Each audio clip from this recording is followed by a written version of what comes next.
Yo soy muy respetuoso de la institucionalidad del Congreso. Los políticos y los técnicos debemos estar a la altura del debate. En ese sentido, el congresista Anderson es un congresista con el que hemos coordinado algunas medidas. Sobre este tema no me voy a pronunciar, es su posición. Sobre la Barbie. Sobre la Barbie, ya bueno, el congresista tiene sus propias preferencias, pero nosotros estamos en el mundo real. Yo he venido con cifras reales, concretas, te estoy contando lo que hemos hecho, lo que vamos a hacer. Está con nosotros Alex Contreras, ministro de Economía, que lo veo revisando sus papeles, ministro, a ver si estamos o no estamos en recesión. Hola Nicolás. Bienvenido. Buenos días, un saludo a todos los que siguen Exitosa. Esta es una discusión que creo que ya debemos cerrar. Lo que he dicho, creo que hay que aclararlo. Y creo que tu introducción es fundamental. Hay que alcanzar un equilibrio entre dos cosas. Evitar el alarmismo, decir que todo está mal, todo se está cayendo, pero tampoco caer en un escenario triunfalista. Lo que ha pasado, la economía peruana ha enfrentado dos golpes muy duros este año. Conflictividad social y crisis climática, que se ha reflejado en el Niño Costero, que se ha reflejado Ciclón Yaku y una serie de epidemias, problemas que hemos presentado. Eso ha golpeado la economía y en el primer semestre prácticamente no ha habido crecimiento. Entonces mi mensaje es que los últimos números muestran una recuperación. Junio hay una moderación, julio ya empieza a crecer, pero empieza a crecer 1%, que no es lo que necesitamos. La capacidad de crecimiento de Perú en este momento es de 3%. Entonces, ese es el objetivo, pero lo más importante es que hay un plan en curso. Yo vine acá, estuve, si no me equivoco, en febrero, y te hablaba del plan Compunche Perú, que tenía las medidas anunciadas, pero que todavía no se han aprobado. Ya se han aprobado, y lo mejor de Compunche Perú viene en el segundo semestre de este año. Ya se han aprobado, ya están medidas en curso, hay proyectos que se están licitando, hay intervenciones que se van a hacer. Pero lo más importante, Nicolás, y lo dicen muchos especialistas, en lo cual coincido, necesitamos tres cosas para salir de esta crisis. Inversión privada e inversión privada. Es lo que nos va a sacar adelante. Y sobre eso han habido malas noticias, pero también han habido buenas noticias. Empezamos por las malas. Lo negativo es que está cayendo la inversión minera. La inversión minera en el primer trimestre, yo lo dije tal y cual, se desplomó en el primer trimestre. En el segundo trimestre hay una caída que se está moderando. Pero ¿qué es lo importante? Empieza a reactivarse la inversión. No es una percepción. El año pasado, en proyectos de asociaciones público-privadas, en todo el año se adjudicaron 91 millones de dólares. En lo que va del año ya se han adjudicado más de 1.000 millones de dólares, 1.223 millones de dólares para ser exacto. ¿Eso va a ayudar a salir adelante? Por supuesto. Hay proyectos mineros que estaban parados.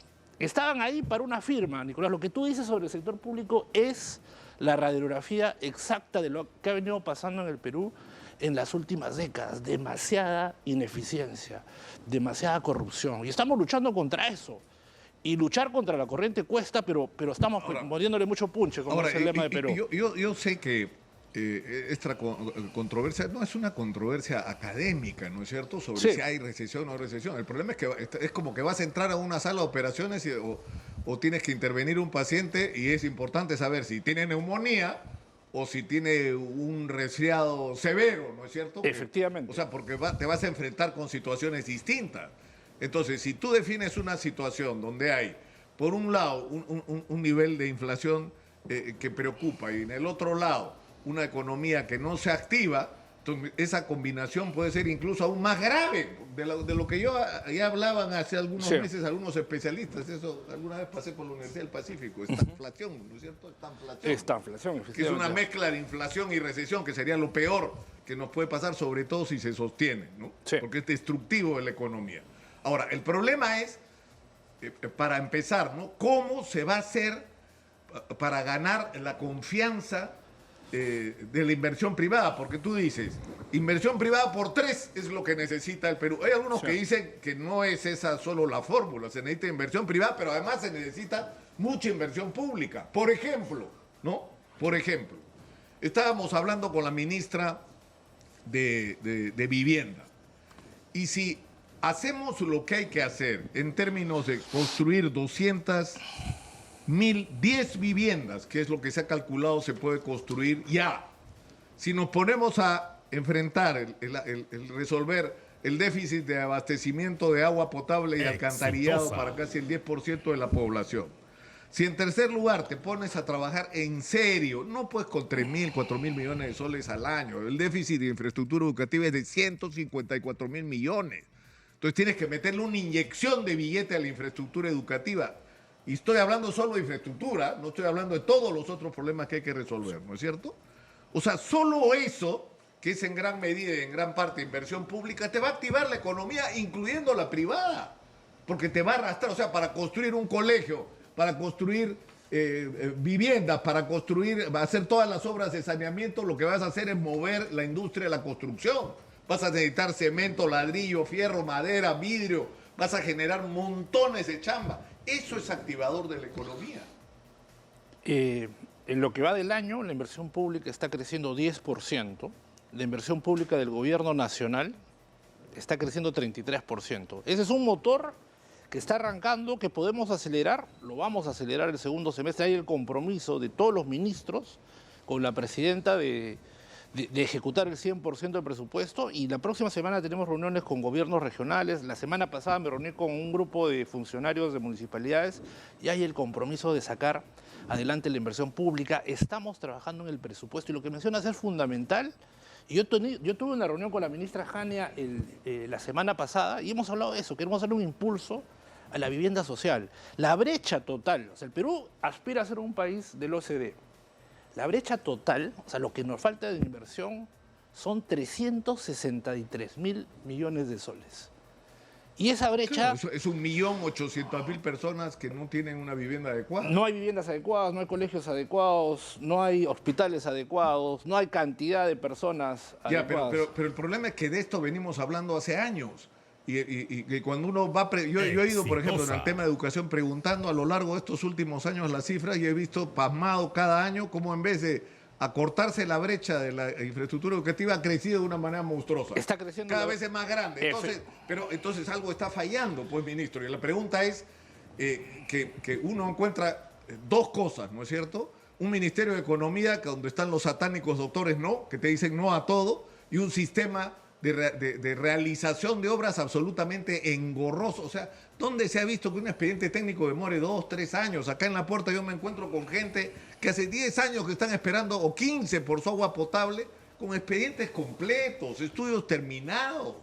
Todo está listo para hacerse. No se hace. Me da gusto, Nicolás, que traten los problemas porque justamente es parte de nuestro diagnóstico. Tú hablabas de la falta de objetivos. Los objetivos los tenemos. Hace años los tenemos. El problema, ¿sabes? Lo que faltaba son las estrategias para alcanzar los objetivos. Yo puedo tener un objetivo, pero sin estrategias no lo voy a lograr.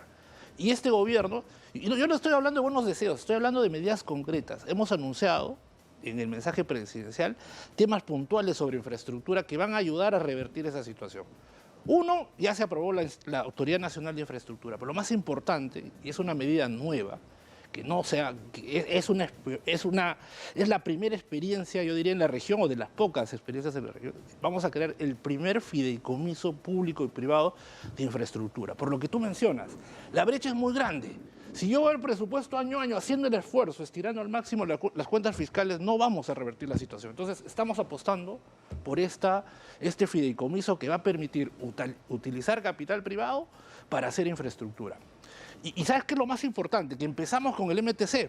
Ahora este lunes me reúno con la ministra Jania para ver cómo creamos un fideicomiso para el cierre de la brecha en vivienda social, porque lo que tú has dicho es fundamental.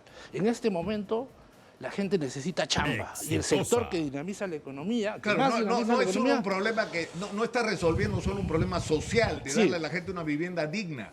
Al construir viviendas dignas para la gente hechas de manera adecuada, lo que estás haciendo es activar la economía. Sí. La vas a poner en movimiento. Pero déjame terminar la idea. Entonces, estamos avanzando en eso y adicionalmente lo que tú has dicho, muchos proyectos se traban porque se hacen expedientes técnicos, están listos pero son de mala calidad. Entonces vamos a crear una entidad especializada que apoye a las municipalidades. Cuando te digo vamos a crear, ya está en el pedido de delegación de facultades, el Fideicomiso de Infraestructura. la autoridad que va a hacer los expedientes técnicos a los gobiernos locales, a los gobiernos regionales, para que no solamente tengan el expediente técnico, sino tenga financiamiento. Porque una mala práctica, yo aprovecho el espacio para decirlo a los ciudadanos, es algunas autoridades nacionales se llenan de proyectos y no se terminan los proyectos. Hay esa mala práctica, ya sea por temas de corrupción. Es raro porque, o sea, si yo entro a un gobierno local, gobierno regional, lo primero que me interesa es culminar las obras que están en ejecución. Hay obras que están al 80, al 70% paradas. Entonces, esa va a ser una priorización del presupuesto. El problema es que muchas de esas obras, las comisiones ilegales ya se pagaron y la única forma de agregar comisiones ilegales es inventar agendas y muchas veces ya no se puede. Entonces, no te importa que la obra se termine. Efectivamente, por eso desde... ¿Qué te importa si se hace o no se hace si tú no vas a ganar como funcionario nada por ella? Ese es el problema. Por eso desde ahora estamos poniendo orden en la formulación del presupuesto. ¿Ya? Es cambiar las cosas que tienen décadas cuesta, pero lo estamos haciendo, estamos poniéndole punche, yo te diría que además de punche, pasión y corazón, y por eso es que este presupuesto 2024 va a considerar las prioridades de los gobiernos regionales. Vamos a decir, ya, en estos 4 años, ¿qué obras vas a hacer? Esas obras tienen que impactar en lo que tú dices, en cerrar brechas, tienen que ser obras relevantes para la región, y tienes que comprometerte en estos 4 años a terminar esas obras. Pero eso tendría que ir de la mano. Ayer hablábamos con Guido Penano, nosotros tenemos acá en este programa una secuencia que se llama Plan para el Perú, donde estamos tratando de cambiar la agenda, por decirlo de alguna manera, de salirnos del fango en el que nos estamos revolcando hace ya demasiado tiempo y empezar a pensar en todo lo que hay que hacer en el Perú y qué caminos tomar. Y Guido Penano decía, necesitamos una especie de Ministerio de Obras Públicas, descentralizar en el sentido de que en este momento, por ejemplo, para enfrentar el fenómeno del niño, ¿cuántos organismos están participando? Es el mismo problema, no son problemas distintos, es el mismo que se presenta en una serie de regiones. Entonces, ¿cómo ejecutas ese gasto de una manera eficiente, transparente y que sea más fácil de controlar? Y una centralización en ese sentido, como este Instituto de la Infraestructura, Autoridad Nacional de la Infraestructura, puede ser un camino en esa dirección. La visión, te cuento la visión porque coincidimos. Yo coincido, no conozco a Guido, no tengo el gusto, pero coincidimos. Y por eso, con el liderazgo del Premier, sacamos adelante la Autoridad Nacional de la Infraestructura. Entonces vamos a tener 2 autoridades. La ANIN, que va a hacer la infraestructura relevante, va a hacer las obras pues, que nunca se hicieron para el niño. Vamos a pasar majes a la ANIN y estamos creando este centro especializado de expedientes técnicos. La idea es que con el tiempo, con la evolución de estas instituciones, estos 2 brazos importantes de infraestructura se consoliden en el Ministerio de Obras. Eso es lo que queremos hacer. Ahora, ¿cómo se va a hacer? Tenemos 3 minutos antes de ir a la pausa y yo quisiera saber qué es lo que van a hacer con el tema minero. Es decir, el mundo entero tiene los ojos puestos en el cobre, en la plata, en el oro y ahora en el litio, y resulta que esos 4 minerales y otros de los que se habla poco, pero que son muy importantes para este proceso que está ocurriendo de cambio de la matriz energética, los tenemos nosotros. Entonces nosotros somos como el bocadito que todos se quieren comer y los ojos de los inversionistas están, pero la inversión está parada. Exitosa. O sea, ¿qué vamos a hacer para destrabar eso? Para generar confianza. Entonces, el primer problema es que tiene 6 presidentes de 6 años. ¿Quién invierte plata de largo plazo en un país que cambió 6 veces de presidente en 6 años? Evidentemente el tema político es algo que afecta, pero hay buenas noticias dentro de todo. El día de ayer me reuní con Standard & Poor's, esta calificadora internacional, y nos adelantó que nos está manteniendo la calificación crediticia. Esa es una primicia. De repente ya salió el reporte, iba a salir ayer en la noche, pero Standard & Poor's mantiene la calificación crediticia, pero nos pone en perspectiva negativa. O sea, a pesar de los golpes que ha recibido la economía. Si lo vemos de esta forma, la economía está avanzando, y han habido 2 grandes baches, conflicto social y el fenómeno del niño. Y eso nos ha bajado la velocidad. De hecho, hemos estado parados en enero de este año y en mayo. Había una caída del PIB y eso es innegable. Pero nos estamos recuperando, pero necesitamos más. Y algo que ayuda, hay algo positivo. Mira, justo estaba revisando las cifras. Este es el indicador de confianza. ¿Cuál es el Standard & Poor's? Standard & Poor's nos ha mantenido la calificación crediticia. Claro, porque acá me pasó Jesús Verde una publicación de esta mañana de Goldman Sachs, donde no habla de la calificación, sino habla del diagnóstico de la situación, ¿no? Y habla de que Perú y Hungría son 2 países que están enfrentando señales claras de recesión, ¿no? Ahora, a mí lo que me preocupa de esta discusión es que termine siendo una discusión de términos y no de contenidos y sobre todo de soluciones, salidas y alternativas. Tenemos que ir, ministro, por favor, a la pausa. Vamos a la pausa porque hay varios temas y quiero aprovecharlos así puntualmente. FONAVI, AFPs, la inversión minera, el tema de la micro y pequeña empresa, es decir, y las benditas brechas, ¿no? Volvamos con lo de minería, ¿te parece? De acuerdo. Y en ese orden vamos. De acuerdo. Estamos en Exitosa, la voz que integra el Perú, 95.5 de la FM en Lima. Soy Nicolás Lúcar, esto es Hablemos Claro. Alex Contreras, ministro de Economía y Finanzas, está en nuestros estudios y estábamos hablando de cómo se le va a hacer para destrabar el tema minero. Para que, es decir, si estamos viviendo de las inversiones mineras que se produjeron antes. Necesitamos, para construir el presente y el futuro, que haya más inversiones mineras en el Perú. ¿Qué van a hacer? ¿Qué cosas proponen para generar esa confianza? Tú hablabas del problema de gestión del sector público y había un problema grande de gestión. 2 proyectos parados que ya se han reactivado. Ampliación de Toromocho ya está lista para ejecutarse y ayer salió la optimización de Inmaculada. Proyectos importantes. En conjunto, más de $1.000 millones de inversión que estaban parados y que se han reactivado. ¿Qué pasó? O sea, vamos a contextualizar. El año pasado teníamos Quillabeco, que invirtió $1.000 millones y Quillabeco ya terminó de construirse. Entonces, en materia de minería, el gobierno, las gestiones en general, el Estado tiene que preocuparse porque todos los años entren nuevos proyectos mineros, Quillabecos, Las Bambas, proyectos grandes. Y no pasó, lamentablemente. En los últimos años la permisología, las ineficiencias pararon la inversión minera. Entonces tú ves que este año hay proyectos pequeños. Entonces, ¿qué estamos haciendo? Empezamos una estrategia de destrave. Los proyectos que están por salir ya salieron. Toromocho, ampliación de Inmaculada. Otro tema, había desconfianza de los mineros. Esa desconfianza se está desvaneciendo y ahora más bien hay lo contrario. La empresa Glencore, esta empresa internacional gigantesca, ya anunció el proyecto Corocohuayco, que si salen los permisos a tiempo, miren lo único que pide el privado, que cumple la ley, pero cumple con tus plazos. Y del 2024 al 2027 va a invertir $1.500 millones. ¿Qué estamos haciendo como MEF? Primero, más recursos a los opinantes. Si tú tienes un funcionario que tiene que atender 30, 40 permisos, eso va a retrasar. Entonces necesitas más funcionarios. 1, incrementar la capacidad. 2, tenemos un equipo especial en el MEF que acompaña los proyectos de inversión. Ese es un segundo. Y algo fundamental, todos los sectores tienen que jugar en pared. Y eso es lo que estamos haciendo. Yo coordino con el sector minería, coordino con producción. Pero también es cierto que uno de los componentes es político y el mensaje que se le está dando a los inversionistas es que además, ahora hablaba de ese tema Manuel Rosas en la mañana, le preguntan en las encuestas a los empresarios si los empresarios están felices con el gobierno de Dina Boluarte, pero ¿por qué no transforman su felicidad en inversión? ¿No? Su confianza en inversión, si realmente lo es.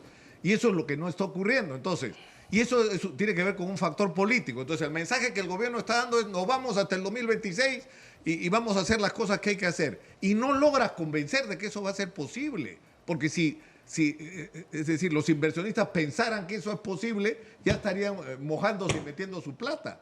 O sea, ¿no sería un mejor mensaje, que no sé cuál podría ser exactamente, es decir, vamos a adelantar las elecciones, lo vamos a hacer con orden, vamos a hacer un mínimo de reforma política para que estas elecciones sean lo más representativas posibles y mejoremos la calidad de nuestra representación y todos vamos a aceptar los compromisos o los resultados electorales y vamos a mirar todos juntos para adelante? No sé.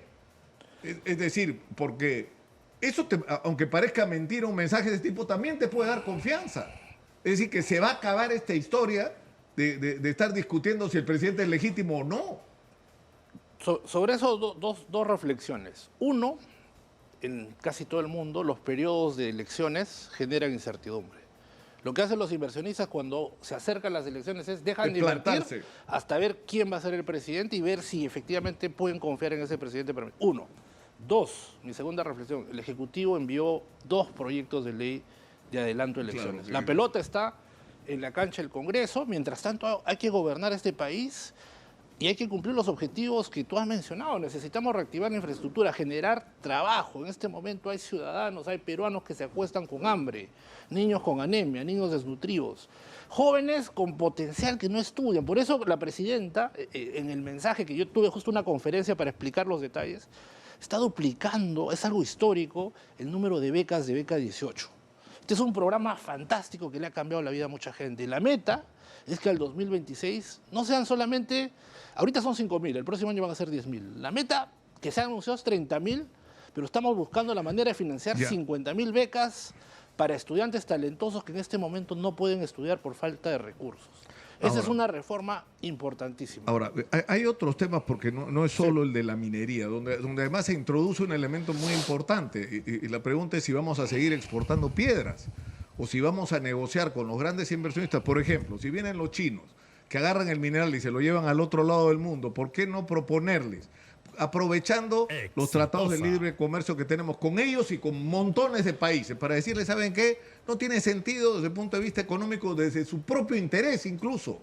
Avancemos en agregarle valor, en la industrialización de lo que se está extrayendo. O sea, también hay que pensar en eso, pero eso tiene que ver con qué proyecto nacional tenemos, ¿no? O sea, ¿vamos a seguir siendo exportadores de piedras? En febrero yo te hablaba de la apuesta por la industria naval, por la industrialización del país, retomar ese viejo anhelo y convertirlo en realidad. Y está avanzando. 1.100 millones en este momento se van a dedicar a la industria naval con el objetivo de industrializar el país. Ya se está trabajando en las MIPES. Nosotros aprobamos... Eso de las MIPES, pero por ejemplo... No, pero cerrando esa idea, ¿cuáles deben ser los grandes proyectos nacionales? Uno, Chavimochi, que ya está destrabado, que salga adelante. Majes, pasa a la Autoridad Nacional de Infraestructura y sacarla adelante. Chavimochi y Majes nos va a garantizar un crecimiento exportador importante. Industrialización, industria naval. Sobre lo que tú dices... Industria naval tiene que ver directamente con Chancay y ya ha aparecido gente criticando el proyecto de Chancay. Que los chinos y superan... No, señor. Necesitamos el almirante Ribaudo, que en paz descanse. El almirante Ribaudo se dio cuenta hace años que en Chancay podría hacerse el más grande puerto de Latinoamérica.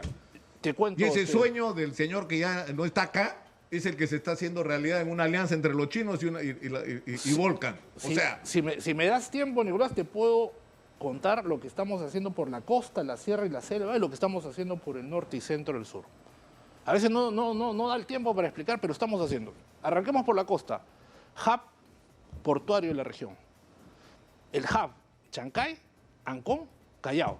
Estamos invirtiendo en eso. Yo he mandado a mi equipo, tengo un equipo especializado que se ha ido a Chancay y no van a parar hasta destrabar y armar los expedientes técnicos de 9 proyectos. No puede ser que el puerto más grande de América Latina, el distrito, tenga un presupuesto de inversión de 7 millones de soles al año. Un distrito que va a recibir miles de millones de dólares en inversión.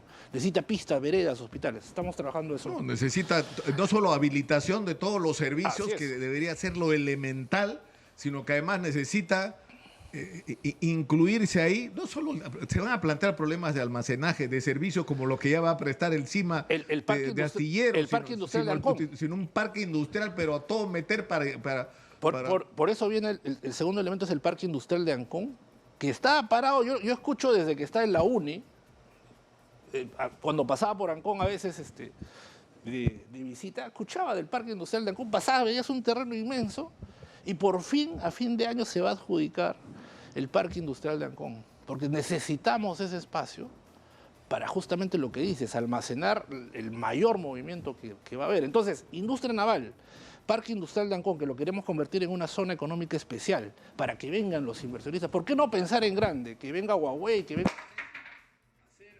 Sí, tenemos un problema, un ratito, que has emocionado el ministro de Economía. Por favor, necesitamos corriendo acá resolver el tema. Ahora, yo he tenido acá, porque tenemos una relación muy estrecha con los representantes de la micro y pequeña empresa hace muchos años, porque somos conscientes del papel que cumplen en la economía nacional, en la generación de empleo, porque son los emprendedores que mueven este país y se quejan de dos cosas, ministro: de que no se cumplen los compromisos con respecto a las compras, con respecto a todo lo que se les ofrece, pero en segundo lugar, algo sobre lo que llamaba la atención no solamente Susana Saldaña, sino sino que es una dirigente emblemática de Gamarra y de la micro y pequeña empresa, sino el propio Jesús Salazar Nichi, presidente de la Sociedad Nacional de Industrias, que decía, si en el agro funcionó la ley de promoción agraria y gracias a eso nos hemos convertido en un fenómeno, ¿no?, de exportación ¿no?, de productos agrícolas y estamos en los supermercados del mundo entero, y eso debería multiplicarse, ¿por qué no se hace lo mismo con la micro y pequeña empresa? Por ejemplo, con la industria de confecciones, para empezar. O sea, una ley de promoción específicamente de ese sector. Hemos enviado una ley, un proyecto de ley aprobado en Consejo de Ministros justamente para reactivar el sector textil y confecciones.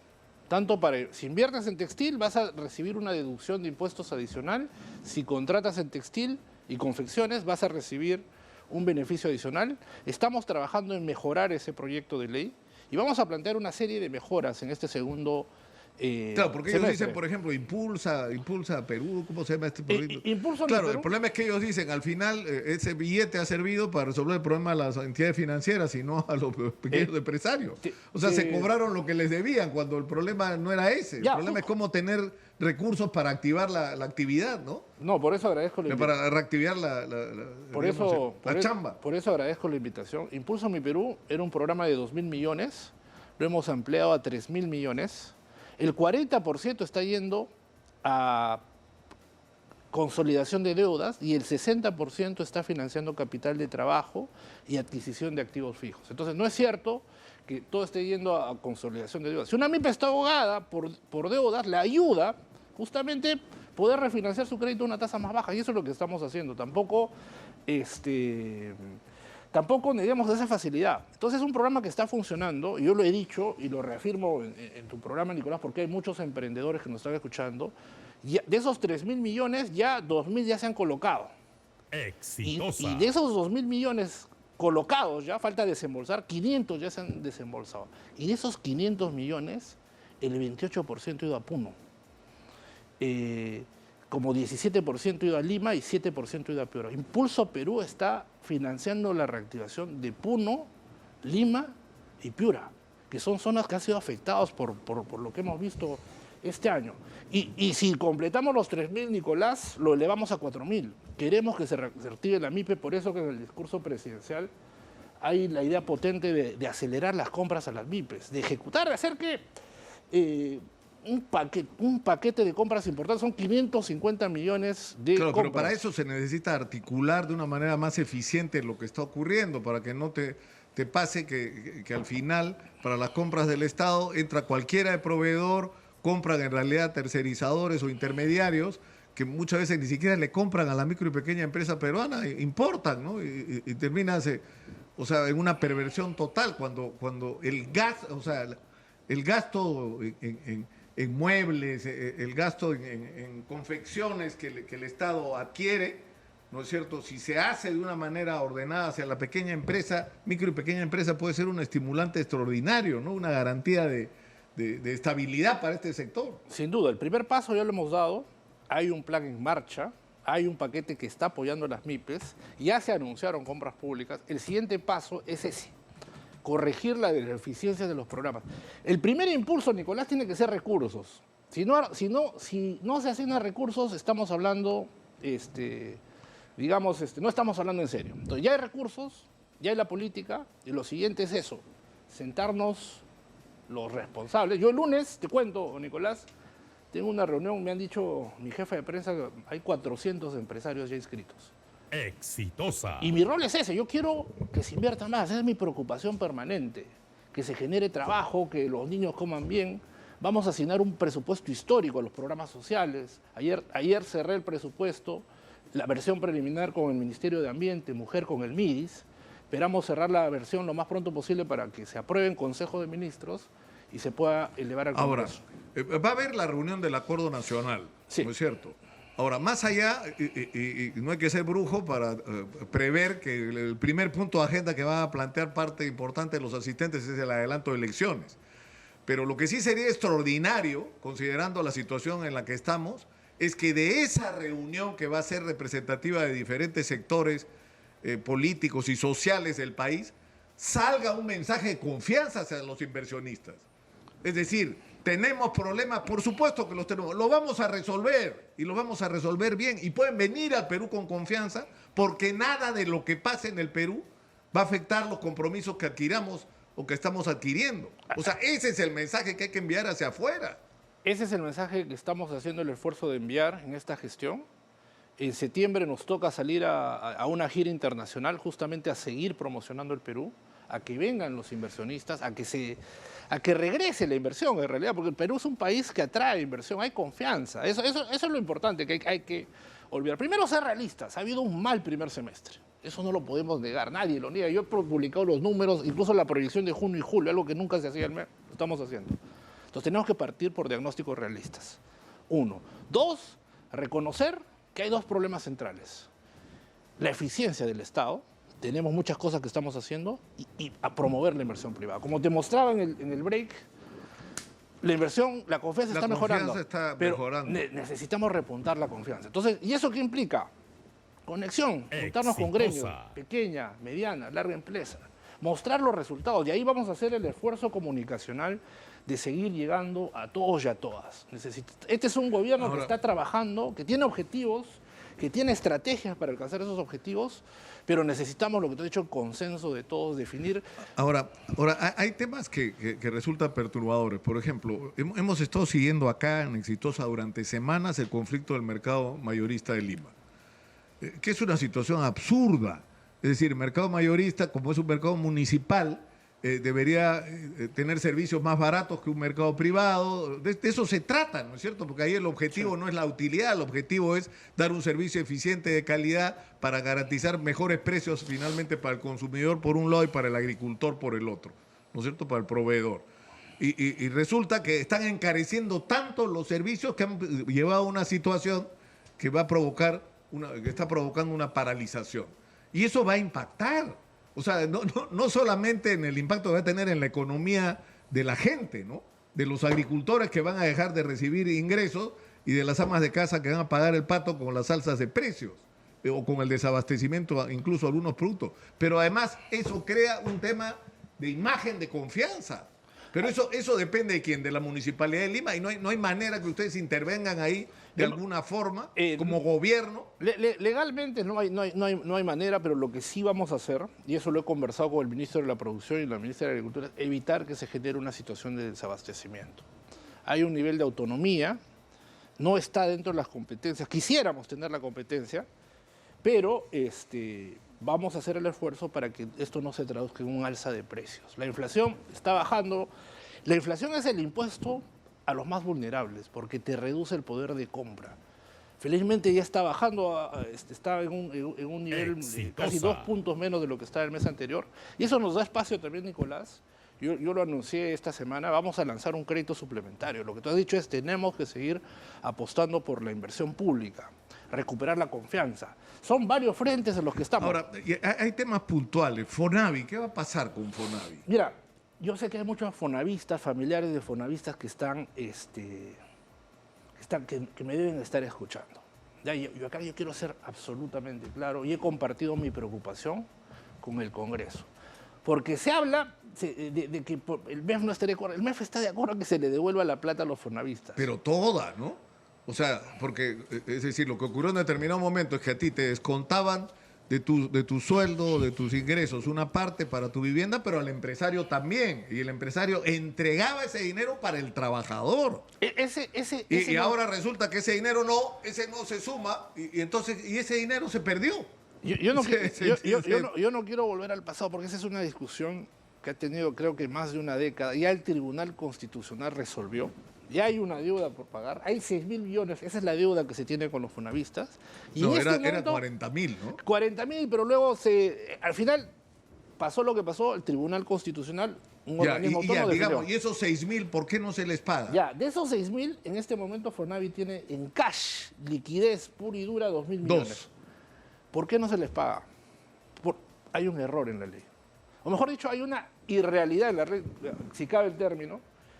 La ley dice, devuelvas el dinero a los fonavistas, pero el fonavista tiene que acreditar que ha hecho sus aportes. Te pregunto, si tú trabajas hace 40 años y La empresa ni existe. Ni existe, y si había algún registro físico ya se destruyó. Entonces muchos fonavistas aportaron, pero no pueden demostrar que aportaron. Entonces, ¿qué necesitas? Cambiar la ley. Exitosa. Felizmente hay una comisión ad hoc, hay representantes del MES, PCM, hay representantes de los propios fonavistas que están trabajando en un proyecto de ley. Yo aproveché, Nicolás, voy a ser un poco infidente, pero tuvimos una reunión con el Premier y la mesa directiva del Congreso y había mucha voluntad de apoyar. Entonces yo espero que la comisión específica de Fonavi termine este proyecto de ley, que lo envíe al Congreso y que se pueda aprobar para adelantar el pago de estos 2.000, y Fonavi también tiene muchas cuentas por cobrar, tiene propiedades. Claro, pero es que es increíble, pues, ministro. Yo me acuerdo al comienzo de esta historia, cuando se tomó la decisión de que el Perú dejara de ser un país perro muertero, nos preocupamos mucho de pagar al Eximbank, al Paribas, o sea, a todos los grandes bancos, pero nos olvidamos de la deuda con los nuestros, ¿no es cierto? Con la deuda que teníamos. Ahora, sí. Pero en fin, vayamos rápidamente a otro tema. Pero ya hay una hoja de salida que te estoy diciendo. El tema de las AFPs. Sí. O sea, ¿cómo se va a manejar lo de las AFPs? Nosotros queremos liderar la reforma de las AFPs. Necesitamos hacer cambios importantes. Se necesita reducir comisiones, se necesita buscar mecanismos para que la gente ahorre para la vejez. Hay mucha desprotección. Hemos elaborado en coordinación con instituciones como la SBS, el BCR, una propuesta. Esa propuesta va a ser la base de la propuesta del Ministerio de Economía y Finanzas, que esperamos elevar al Congreso y discutir.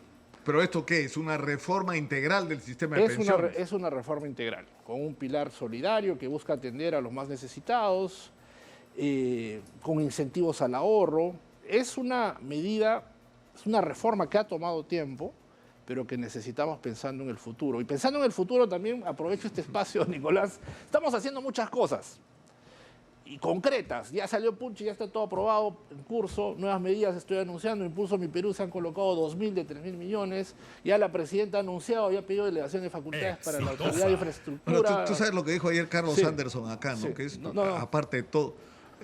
Vamos a escuchar un cachito de lo que... tenemos audio en el estudio, ¿no? La economía se está cayendo a pedazos. Bueno, por más el ministro de Economía ayer ha dicho no, que todo está muy bien, ¿no? El ministro de Economía vive en la tierra de Barbie o algo por el estilo, en un mundo paralelo, ¿no? No se da cuenta, por ejemplo, ¿no? Una cosa muy sencilla, de que hoy en día estamos en una recesión, técnica o no técnica, como tú quieres. Es una recesión de expectativas, una recesión de hecho de la producción. Nosotros hemos tomado con tanta normalidad, por ejemplo, vamos a crecer 1%. A Carlos Anderson. Ahora sí, por favor, vamos. Ahí está. La economía se está cayendo a pedazos. Bueno, por más el ministro de Economía ayer ha dicho no, que todo está muy bien, ¿no? El ministro de Economía vive en la tierra de Barbie o algo por el estilo, en un mundo paralelo, ¿no?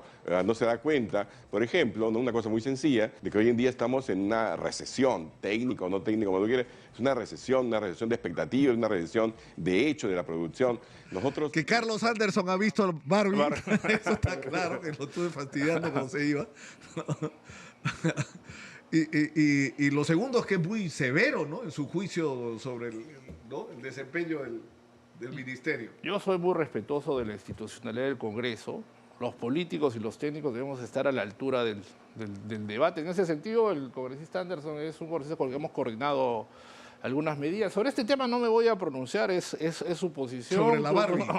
Sobre la Barbie, ya bueno, el congresista tiene sus propias preferencias, pero nosotros estamos en el mundo real. Yo he venido con cifras reales, concretas, te estoy contando lo que hemos hecho, lo que vamos a hacer, porque los ciudadanos necesitan eso, necesitan que su gente esté enfocada, más que en películas, en chambear. ¿Qué estamos haciendo? ¿Qué está mal? ¿Qué podemos corregir? ¿En qué momento? O sea, yo sé que esto tiene que ver con la generación de recursos, pero también con la gestión adecuada de esos recursos. Y de eso ya hablamos, ¿no es cierto? De un Estado terriblemente ineficiente y corrupto. Pero hay deudas que hay que pagar en este país. O sea, no puede ser que los jubilados ganen lo que están ganando. O sea, no puede ser, eso es inaceptable. O sea, estamos diciendo que ¿no? Que el sueldo mínimo no alcanza para cubrir la canasta familiar, pero a los jubilados le damos la mitad. O sea...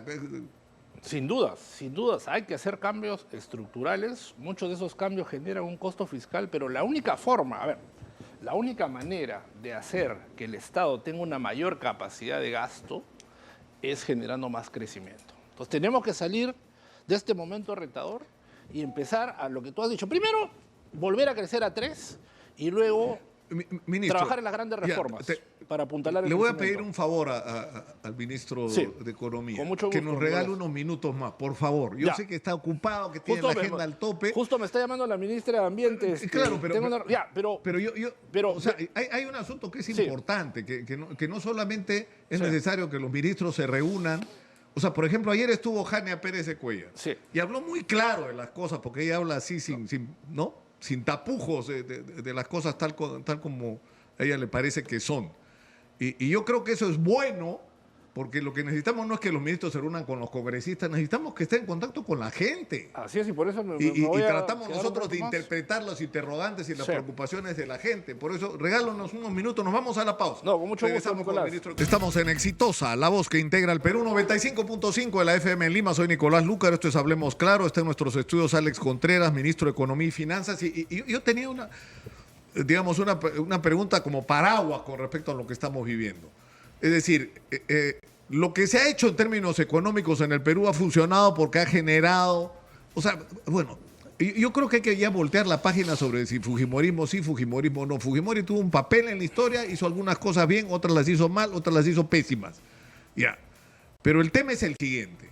En inversión minera, por ejemplo, se logró en un país por el que no había confianza con estos contratos ley, que a mí me parecieron una barbaridad, pero que funcionaron. Entonces tenemos que inventar algo equivalente, ¿no es cierto? Un poco más, digamos, con un poquito más de autoestima, ¿no es cierto? De lo que tenemos y de lo que somos, pero que convenza a los inversionistas que lo mejor que pueden hacer es venir al Perú, que es el mejor negocio del mundo para un inversionista minero. Y si le agregamos a que no solamente vas a venir a sacar piedras, sino vamos a desarrollar industria, entonces tienes un incentivo adicional. En el caso de la agricultura, funcionó pues la ley de promoción agraria, que pudo ser mejor, por supuesto que pudo ser mejor, pero funcionó, claro que funcionó. Le dio chamba a cientos de miles de peruanos y nos puso en los primeros lugares de exportación. Ya, hay que hacer lo mismo con la micro y pequeña empresa de confecciones, de madera, de calzado, hay que hacer lo mismo con el turismo. Es una vergüenza que tengamos los turistas que tenemos siendo lo que somos. Absolutamente de acuerdo. Nosotros por eso lanzamos con Punche Turismo, con Punche Agro. Mira, ¿sabes qué es lo paradójico, Nicolás? Que el Perú tiene en este momento un portafolio de 58 mil millones de dólares en proyectos mineros. Ni siquiera hay que atraer a los inversionistas. Ya están ahí esperando. Ya están acá, los inversionistas están esperando. Entonces lo que necesitamos es abrirle las puertas, que avancen sus proyectos. Y por eso es fundamental la coordinación MINAM, Ministerio de Cultura, Ministerio de Energía y Minas. Yo soy un funcionario público de varios años y es la primera vez, o es de las pocas veces, hay que ser justos, donde se ve que los 4 ministerios juegan en pared. Coordinan, respetando estándares ambientales, respetando el patrimonio cultural, vamos a acelerar la inversión minera y por eso es que algunas inversiones importantes se han destrabado. Toromocho, repito, tenía parado. Ahora, Inmaculada, Glencore, la petroquímica también puede ser el gran proyecto nacional que se ha anunciado en el discurso presidencial. Ahora, nos quedamos antes de la pausa Sí. en el tema de los jubilados. ¿Cómo se va a enfrentar y cómo se va? O sea, porque esto es parte de la reforma del sistema de pensiones. Sin embargo, algo hay que hacer, ¿no? O sea, un jubilado debería ganar por lo menos el sueldo mínimo, por lo menos. O sea, la idea es, primero, como te digo, o sea, hay demandas sociales muy grandes y demandas sociales impostergables. O sea, por eso es fundamental reactivar la economía, pero también atender a los jubilados, atender a los que no tienen pensión. Y por eso es que el día de ayer en la discusión ya el ministro de Martín iba a dar más alcance cuando se apruebe el presupuesto, pero ha habido un consenso absoluto, por ejemplo, en ampliar la cobertura de los programas sociales. Pensión 65, Juntos. Vamos a hacer también un Juntos urbano, que está en el presupuesto. Yo te digo que este gobierno, este equipo, con todos los errores que podamos haber cometido, siempre hay que ser autocríticos y hay que ser humildes también. Porque errar es humano, pero persistir en el error es perverso. Y por eso el MIS va a tener en el 2024 el presupuesto histórico con un programa potente, con un reforzamiento fundamental de los programas sociales. Hay una estrategia, por ejemplo, no quiero entrar al terreno del ministro, pero hay coordinaciones muy importantes y esto se va a tener que reflejar porque hay un gran enemigo que no espera y es la pobreza. Y el próximo año tenemos que enfrentar muchos enemigos, el niño global que se viene. Ya hemos A la fecha, eso es a lo que iba, sí, ¿no? 3.700 millones de recursos asignados. Ayer, Sí. Jania Pérez de Cuellar decía que hay que tener claro que no estamos haciendo obras de prevención porque no las hicimos, porque como país no las hicimos Así es. cuando tocaba. Ahora lo que estamos haciendo es como apertrechándonos para enfrentar lo que se nos viene, ¿no? Efectivamente. O sea, lo que se pueda hacer, eso es nuestra cruda realidad. Descolmatando ríos, adquiriendo maquinarias, obras, haciendo desvíos para que se vayan. Efectivamente, las grandes obras que se vieron hacer no se hicieron. Pero nos toca enfrentar ese riesgo y tenemos que prepararnos con lo mejor que tenemos. Claro, y lo bueno es que Perú tiene espalda. El problema, claro. El pero Perú tiene espalda financiera. Claro, el problema es que podríamos tener multiplicado por 2 o 3 esa espalda financiera si hiciéramos lo adecuado para atraer sobre todo la inversión minera. Y en segundo lugar, si hiciéramos los esfuerzos por cambiar la eficiencia del aparato del Estado. Porque si no tenemos un aparato de Estado eficiente, las obras van a seguir demorando una eternidad. La gente, o sea, a mí me conmueve y me indigna cuando salgo a la puerta y me encuentro con una persona que me dice, señor Lucas, hace 10, 15 años que estamos peleando por el agua. Yo le digo, pero tienen el expediente, ya está terminado, lo han revisado 10 veces, nadie nos hace caso. ¿Cómo es posible? Porque yo insisto, no es solo un problema social y el derecho humano al agua. Nicolás, Es ¿cómo? activador de la economía. No, por supuesto. Y acá hay un problema estructural que lo conversamos en la última entrevista, que es la subejecución de los presupuestos. En promedio, las regiones, los gobiernos locales ejecutan el 70% de su presupuesto. Y cuando hemos analizado el diagnóstico, uno de los grandes problemas es la falta de gestión, es cierto, pero también es la ley de contrataciones del Estado, que es una ley perversa, enrevesada, compleja. ¿Y qué ha hecho este Ejecutivo? Ha aprobado una propuesta de ley de contrataciones y ya se la hemos enviado al Congreso y estamos pidiendo que se pueda atender con urgencia. Ahora, sorprendentemente el Ministerio de Economía tenía un papel en este tema de la crisis de los peajes, ¿no?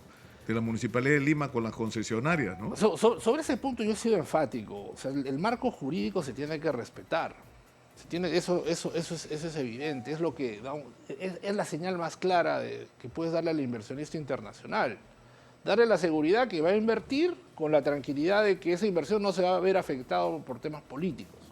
Y en ese sentido estamos reuniéndonos todavía. Claro, pero el problema, yo he Nicolás, visto, por ejemplo, el comunicado del Colegio de Ingenieros sobre Sí. el tema de las APPs y la necesidad de cumplir los compromisos, pero el problema es que el comunicado, así como lo que tú estás diciendo, Alex, ahora, Sí.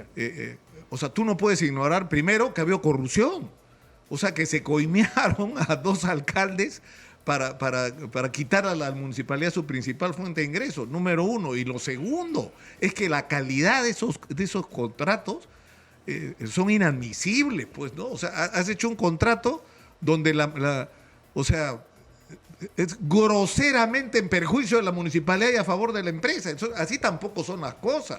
O sea, bienvenida a la inversión, bienvenida a los acuerdos públicos privados, vamos para adelante, etcétera, pero un momentito, primero no me coimeas a los funcionarios y en segundo lugar vamos a hacer un trato conveniente para ambas partes. Por supuesto, o sea, para que la inversión privada funcione tiene que haber buena fe.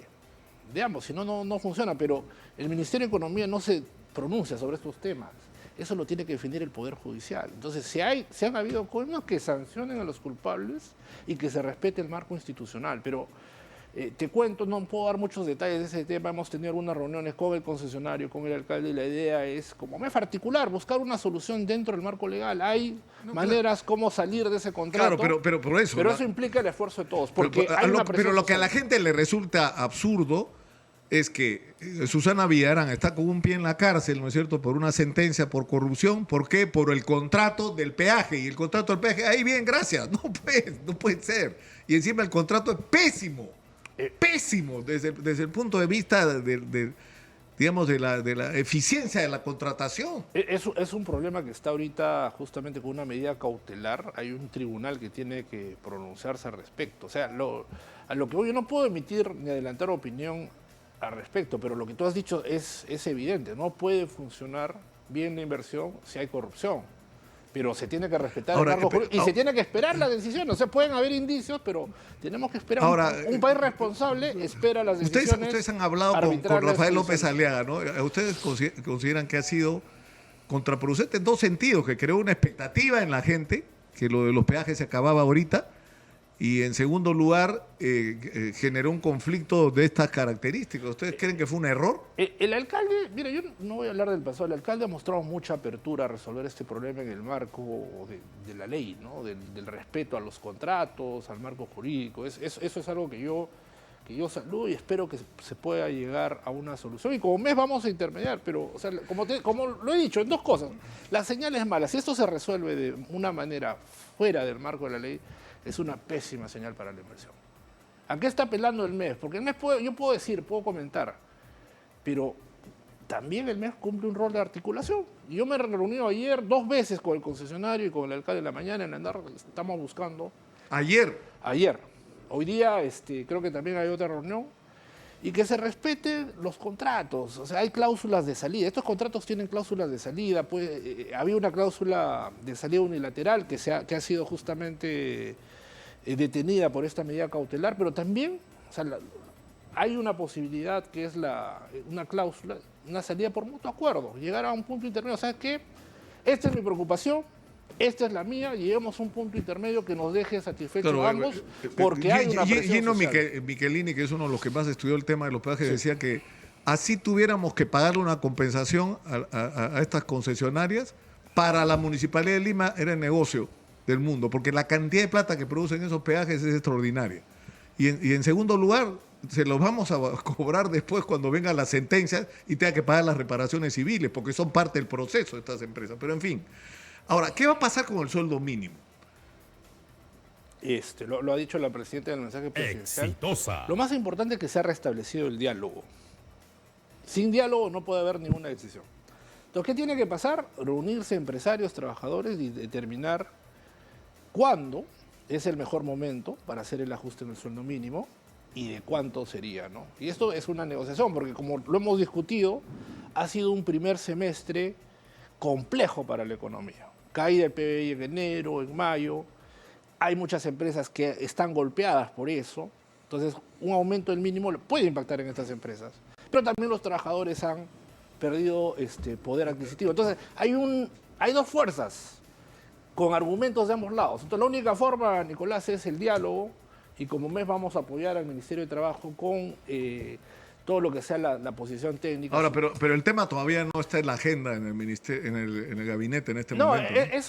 El tema está en la agenda del Consejo Nacional de Trabajo. O sea, mejor dicho, se tiene que definir en el marco del Consejo Nacional de Trabajo en base a diálogo, consenso. Yo le he dicho, este gobierno está alejado de prácticas populistas, porque se podría subir por decreto, pero eso no genera, uno, un marco jurídico adecuado, no es responsable ni serio. 2, puede impactar también en la creación de empleo, ¿no? Ese es el problema. Algunos se benefician. Este es el típico dilema que enfrentan los economistas. Hay ganadores y perdedores, entonces en ese contexto tiene que haber un proceso de negociación. Sin negociación no se puede avanzar, sobre todo en un momento en donde la economía todavía está en proceso de recuperación. Ministro, una última pregunta que tiene que ver con la seguridad. Sí. Es decir, es imposible enfrentar la crisis de inseguridad que tenemos sin recursos. O sea, la policía necesita patrulleros, sistemas de comunicación, cámaras integradas, es decir, necesita dinero. El problema es que ese dinero tiene que ser bien usado, ¿no es cierto? Sí. No nos puede pasar lo que ha pasado hace algunos meses, que está además en agua tibia. Se hace una contratación por renting, que es la adecuada, ¿no es cierto?, para patrulleros en Lima, en la región Lima, cuestionada por la Contraloría y por la OCE. Y se surjan en las objeciones de Contraloría, igual hacen la contratación, ¿no? Que va a terminar en un juicio seguramente, ¿no? Pero, ¿cómo se va a manejar esto? Justo nosotros vamos a ir por un crédito suplementario al Congreso, ahí vamos a poder... Para seguridad. Dentro de las cosas que vamos a financiar, queremos financiar parte de la adquisición de patrulleros. Yo me reuní con el ministro Vicente la semana pasada, discutiendo su presupuesto. Le vamos a dar un presupuesto histórico para inversión, hemos quedado mejorar la capacidad de ejecución. Vamos a financiar también dentro del presupuesto 2024 esta nueva Guardia Civil que le han llamado Policía del Orden y Seguridad, la antigua Guardia Civil. Va a ser la Policía del Orden y Seguridad. El problema es que eso ha creado una controversia. No, pero eso se va a aclarar. A ver, hay dos temas importantes. Primero, hay delincuentes que están afectando a los ciudadanos, están robando todos los días, están matando ciudadanos. Tenemos que reaccionar. Por eso la posición ha sido pedir delegación de facultades al Congreso para sacar 33 normas. Pero tú lo has dicho, si no hay recursos no hay nada. Yo le he garantizado al ministro del Interior que vamos a darle un presupuesto histórico en seguridad y con los saldos que no utilicemos lo vamos a financiar parte este año, parte el próximo. Porque la seguridad no espera, sin seguridad no hay economía. ¿Quién va a querer abrir un restaurante, un negocio si todos los días se están robando? Nadie. Entonces, parte de la estrategia de reactivación Es la seguridad. es la seguridad. Pero no tiene que ser solamente reactivo, sino preventivo. Atender más a los niños abandonados, a las mujeres abandonadas, o dar más oportunidades a los jóvenes. Por eso te hablaba mucho del programa Beca 18, de todo el shock de inversiones en salud que vamos a hacer. El principal, a veces nos olvidamos, pero la economía la hacemos todos, somos los ciudadanos. Exitosa. Los que producimos, los que emprendemos, a pequeña escala, mediana o a grande escala. Y eso requiere pues salud, requiere educación y requiere condiciones. Y estamos trabajando en eso, Nicolás. Hay un plan en curso. Lo más fuerte de punche se viene en este segundo semestre. Vamos a lanzar un paquete, un crédito suplementario de más gasto. No queremos, al inicio, el primer semestre, no queríamos afectar la inflación. Ya está bajando, nos da más espacio para dinamizar más la economía y vamos a incorporar nuevas medidas para seguir promoviendo la inversión minera, la inversión en infraestructura. Entonces a mí me encantaría, Nicolás, venir en cualquier momento a contarte los avances, porque lo que tú has dicho es clave. Yo tenía un evento en este momento, estamos trabajando con el Ministerio del Ambiente también en una agenda climática de manejo de residuos sólidos, de economía circular, que es fundamental, pero tuve que quedarme por lo que has dicho. Los funcionarios públicos tenemos la responsabilidad de informar a los ciudadanos, hacerlo con realismo y con transparencia, ¿no? Yo no quiero pecar ni de optimista. Lo que quiero decir es, hay una recuperación, pero necesitamos crecer más. Y para crecer más tenemos que tener los objetivos claros, los tenemos, y la estrategia la tenemos. Y eso que te he mencionado hoy día, que te he podido contar en este tiempo, encantado de poder desarrollarlo, cómo van los avances, porque vamos hablando, Sí. ministro, vamos hablando. Yo creo que esto es bueno, que haya Sí. esta comunicación. Muchas gracias por estar acá. No, muchas gracias Muy a ti, gentil. Nicolás. Aprovecho el espacio primero para saludar a mi pueblo, Tarma, que estuvo de aniversario hace poco. Y hoy el mes, mira, qué curioso, hoy el mes cumple 202 años. 202 años de historia, de tradición, de mucho empuje. Y la verdad que yo quiero hacer que mi trabajo trascienda y queremos hacer historia en el MEF. Y en esa línea vamos a seguir apostando por la reactivación, con realismo, pero sobre todo Exitosa. con mucha chamba. Así que muchísimas gracias y No, encantado. muchas gracias a ti, Alex.